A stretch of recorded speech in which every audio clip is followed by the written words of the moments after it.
यार, मैं हूं पंकज कुमार अमन। बानावर की बागियों में आज हमारे साथ एक ऐसे अद्भुत लेखक हैं जो आज तक तो मैं कई सारे कलमकारों को पढ़ा, लेखकों को पढ़ा, लेकिन वो लिखला के बाद बोल रहे हैं कि मैं लिख रहा हूँ। जो सामने स्क्रीन पर आप देख रहे हैं, जो 75,000 नागनूर के पन्ना लिखला के बाद भी बोल रहे हैं कि इसका लेखक मैं नहीं हूँ। एक बार बार कैलाश तंत्री नाम का कोई आईडी बताते हैं, लेकिन इसका रहस्य क्या है? तो गजलकार सागर आनंद भैया, आपका स्वागत है। आप ये बताएं कि आप बार बार बोलते हैं कि मैं इसका लेखक नहीं हूँ, इसका क्या राज है? बहुत गूढ़ प्रश्न है और बहुत अमूल्यवान प्रश्न है जिसका कोई मूल्य नहीं है। कहने का मतलब है जो चीज़ें बहुत दुर्लभ होती हैं, अदृश्य होती हैं, उन चीज़ों का बहुत मूल्य होता है, नहीं तो कोई मूल्य नहीं होता है। संसार में हवाएं अदृश्य हैं, संसार में स्वर और व्यंजन जब किताबों में नहीं छपे होते हैं, हम सिर्फ बोल रहे होते हैं, तो शब्द भी अदृश्य होते हैं। तो यह सारा जो ब्रह्मांड है अदृश्य शक्तियों के जरिए चलता है। हम लोग उसको रिसर्च करते हैं, देखते हैं कि ये है, वो है, पेड़ है, पौधा है। इसके लिए माने चेतन शरीर जरूरी है। चेतना यानी चेतना केवल शरीर में पाई जाती है। चेतना को चमड़ा भी कहते हैं, चमड़ा को चर्म कहते हैं, अंग्रेजी में उसको स्किन भी कह सकते हैं।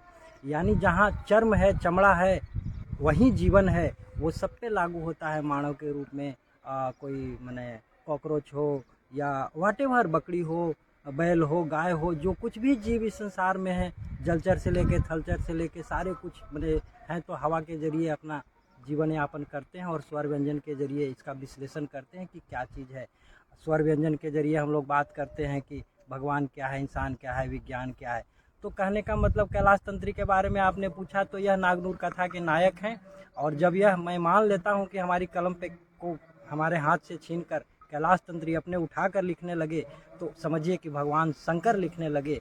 तो शंकर जी का इतना कथा साहित्य मिलता है, धर्म से लेके पुराण से लेके वेद से उपनिषद से शिवालय भरे पड़े हैं। मैंने कितना कहा जा सकता है शिव के बारे में, कुछ मैंने जो कुछ भी कहेंगे वह कम है। तो अगर सूर्य सत्य है तो शंकर भी सत्य है, कभी रहे होंगे। तो कहने का मतलब है कि कैलाश तंत्री नागनूर के नायक हैं, और इतने बड़े नायक हैं कि उनको भारत देश के प्रधानमंत्री से मिलने की इच्छा थी। वो हमारी बुद्धियों में रहते हैं। मैं बहुत साधारण आदमी हूँ, 2-4-10 लोग हमको देश में जानते होंगे, गजलकार सागर आनंद को। हमारा नाम बहुत बड़ा नहीं है, लेकिन चलिए कोई बात नहीं है, सबका नाम स्वर व्यंजन से ही होता है, बड़ा क्या छोटा क्या। तो कैलाश तंत्री अद्भुत नायक हैं, और मैं तो अभी भी अपील कर रहा हूँ कि 75,000 पन्ने, इससे पहले कि हम उसको फाड़ के फेंक दें कि कहीं कोई कुछनहारा नहीं है, कोई हमारे पास अच्छा प्रकाशक आए, अच्छे फिल्म वाले आएँ। लेकिन वही है कि आपकी जब पहचान छोटी होती है तो बड़े तक बात पहुंचने में बहुत वक्त लग जाता है। कैलाश तंत्री की कथा जानने के लिए नागनूर की कथा पढ़नी पड़ेगी, 75 फिल्मों का निर्माण करना पड़ेगा, उसके बाद लगेगा कि कैलाश तंत्री कौन है। आप उनसे कहिएगा कि कुछ भी करके दिखा दीजिए, कैलाश तंत्री का आईडी हम पकड़ लेंगे। तो मैं कहता हूं कि 3 मिनट के लिए धरती की हवा को रोकने का हमको परमिशन दे दीजिए, किसी भी देश के लिखित परमिशन दे दीजिए। तो लोग यह समझते हैं कि अच्छा हवा रोक देगा, यह तो अद्भुत बात होते है, आदमी तो बोल ही नहीं सकता, यह तो अहंकार की भावना है। अहंकार की भावना नहीं है। 3 मिनट के लिए अगर दुनिया के सारे लोगों से अगर स्वर व्यंजन हम डिलीट कर देंगे सिर्फ 3 मिनट के लिए, तो दुनिया का कौन आदमी बता सकेगा कि हवा चल रही थी कि बंद थी। नमस्ते, नाग